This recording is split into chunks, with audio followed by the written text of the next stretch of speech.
Мамлекеттик салык кызматы 22 февралдан тартып бирдиктүү салык декларациясын күчөтүлгөн тартипте кабыл ала баштады. Юридикалык жактарга декларация тапшыруу мөөнөтү аяктап жатканына байланыштуу кабыл алуу 1 мартка чейин түн ортосуна чейин узартылды. Юридикалык жактардын декларация тапшыруу мөөнөтү 1 мартка чейин аяктап калды. Бир эсептелүү гана күндөрү калды.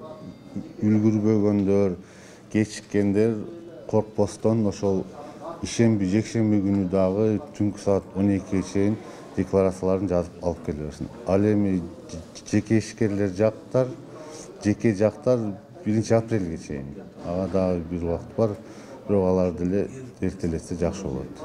1 мартка чейин юридикалык уюмдар, дыйкан чарбалар, эл аралык уюмдар жана өлкөдө иш алып барган чет элдик фирмалар салык декларациясын тапшырууга милдеттүү. Ал эми 1 апрелге чейин мамлекеттик муниципалдык кызматкерлер, жеке ишкерлер жана патенттик негизде иштегендер, атуулдар, автоунаасы барлар жана кыймылсыз мүлк ээлери тапшырат.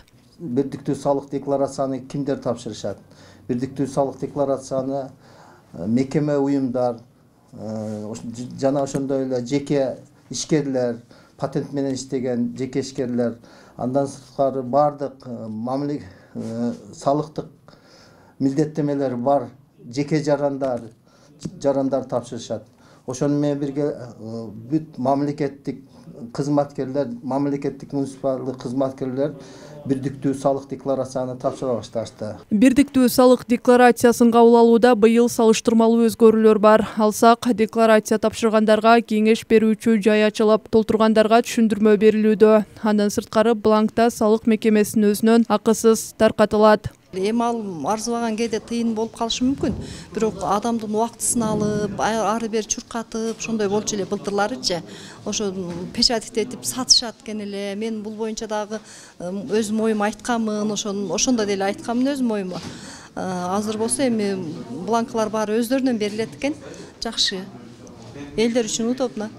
Мындан сырткары былтыр пандемияга байланыштуу декларация тапшыра албай калгандар быйыл 2 жылдыктан бир тапшырып жатышат. Коронавирус эпидемиясы азырда эске алынып, декларацияны электрондук форматта тапшырганга болот. Бул жерге келип, кагаз түрүндө тапшырбастан, электрондук түрдө үйүнөн турушуп, же болбосо мекеме уюмдун ишканаларда туруп алышып эле ошол жерден туруп тапшырса болот. Бул үчүн алар бизден келип электрондук мүмкүндүк алышат, же болсо мындай кабинет ачылат ар бир салык төлөөчүлөргө. Декларацияны өз убагында тапшырбагандар административдик айыпка жыгылат. Айып пулдун өлчөмү юридикалык жактарга 5000 сом, ал эми жеке жактарга 1000 сом. Андыктан мамлекеттик салык кызматы юридикалык жактарды 1 мартка чейин, ал эми жеке жактарды 1 апрелге чейин салык декларациясын тапшырууга чакырат. Назгүл Ахунова, Нургазы Жалалдин уулу, ТМЖ жаңылыктары.